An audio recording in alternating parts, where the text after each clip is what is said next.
Good morning, everyone. I'm called Namakula Josephine, and I'm going to discuss about student grade prediction model using machine learning.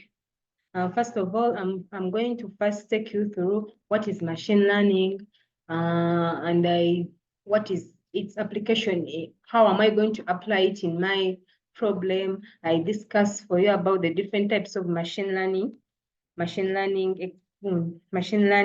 types.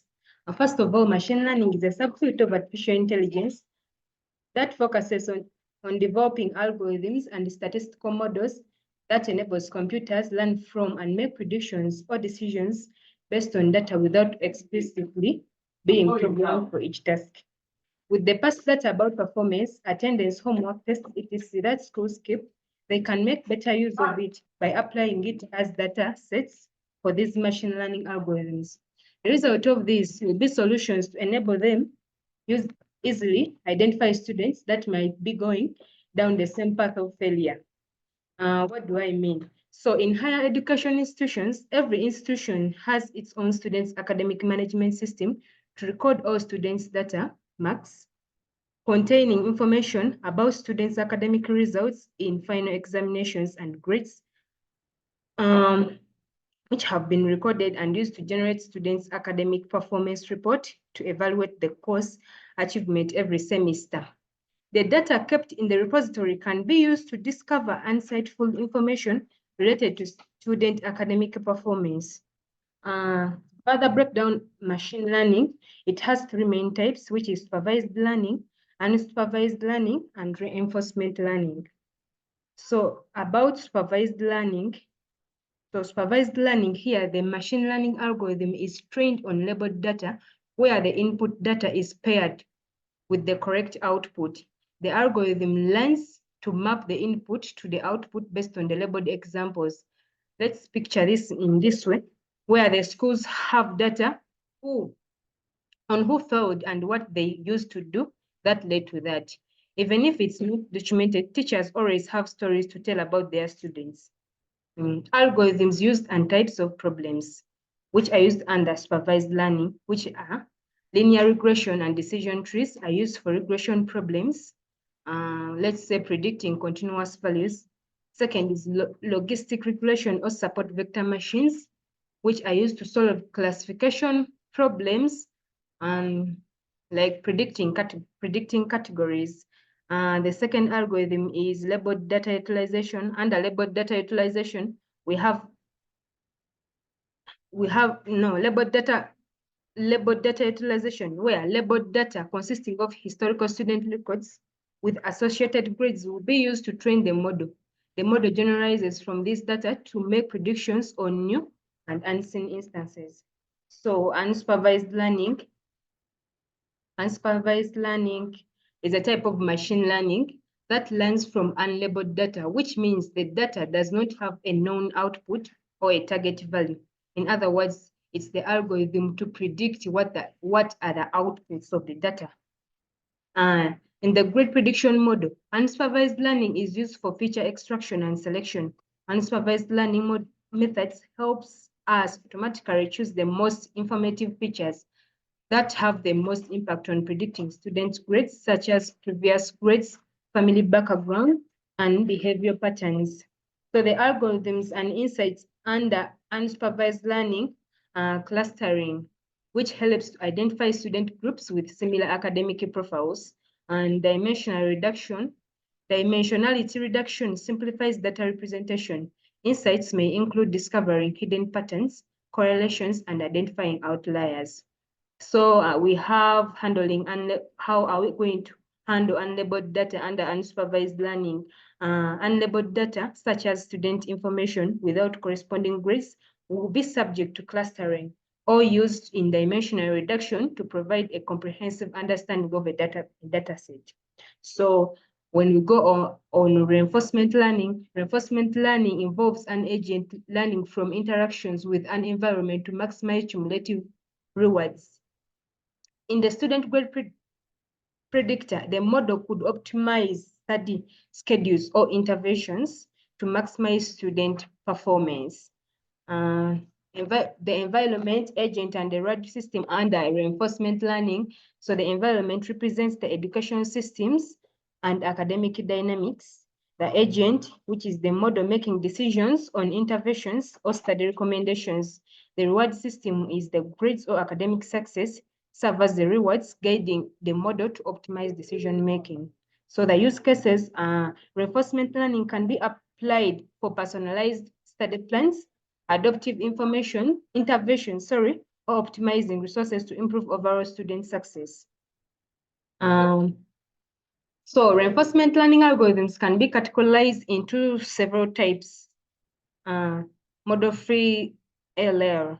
These algorithms can learn directly from interaction with the environment without explicitly modeling the environment's dynamics. Examples include Q-learning, state action, reward state action, and deep Q networks. The second one is model-based RL. These algorithms build an explicit model of the environment's dynamics and use it to plan future actions.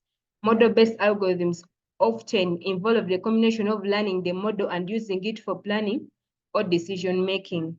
Another one is policy graduate methods. These algorithms directly learn the policy function by optimizing the parameters of a policy neural network to maximize expected rewards.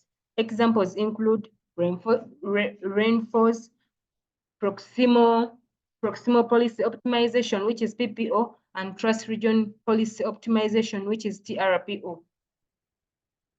So when we go about the cooperative analysis in our project, under supervised learning requires labeled data and is suitable for prediction tasks with clear input and output relationships.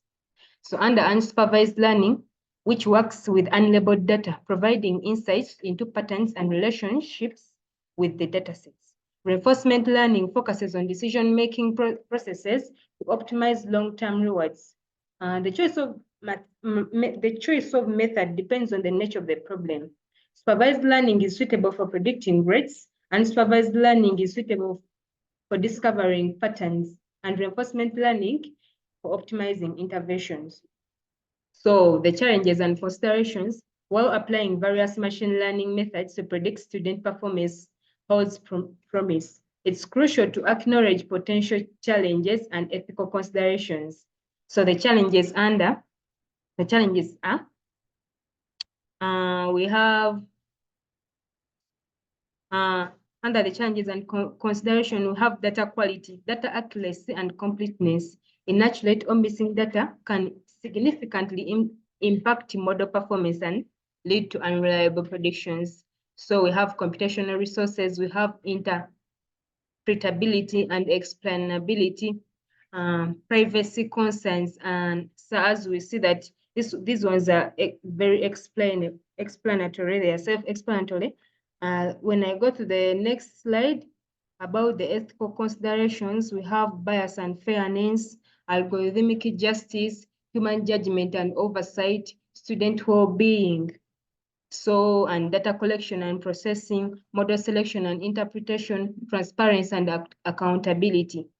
What do we mean? Which is under transparency and accountability, clearly communicating how algorithms are used and who is responsible for their interpretation.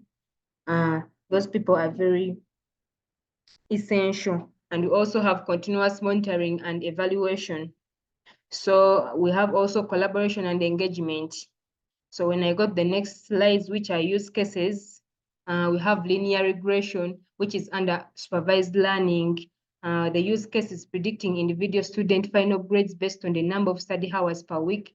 The expected improvement is enhanced accuracy in predicting grades by establishing a linear correlation between study hours and the academic performance. We have k-nearest neighbors, KNN, which is under unsupervised learning. The use case is predicting grades by considering the academic performance of similar students or neighbors based on the study habits and test scores.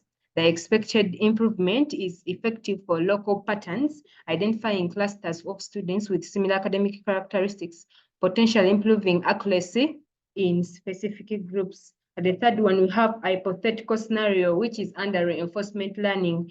The use case is optimizing a personalized study schedule for a student over time, where the model learns from the consequences of different study habits. Expected improvement, the model adopts the student's study schedule based on the feedback received, optimizing for improved academic performance over interactions. So the conclusions, I can say that higher education institutions want to predict which student might need extra support to improve their performance. So under supervised learning, which trains on labeled data, we have performance, attendance, homework to map inputs to output. We also have unsupervised learning, which identifies patterns in unlabeled data, which can help discover underlying trends and group students at risk. Reinforcement learning, where an agent interacts with the environment, let's say school data, by trial and error, adopting its predictions based on feedback, suitable for unique cases where data labeling is difficult. Also choose the appropriate machine learning type based on your data goals. We are in conclusion, guys. Supervised learning, choose between classification and regression. Unsupervised learning, interpret clusters and their relation to student performance, as we have been seeing from the previous slides. Reinforcement learning, define the agent, environment, and reward system. Data quality and bias are crucial for accurate predictions. Interpretability and ethical considerations are important to avoid discrimination. Continuous monitoring and evaluation are necessary to ensure fairness and effectiveness. Guys, I'm ready for the answers. Thank you very much.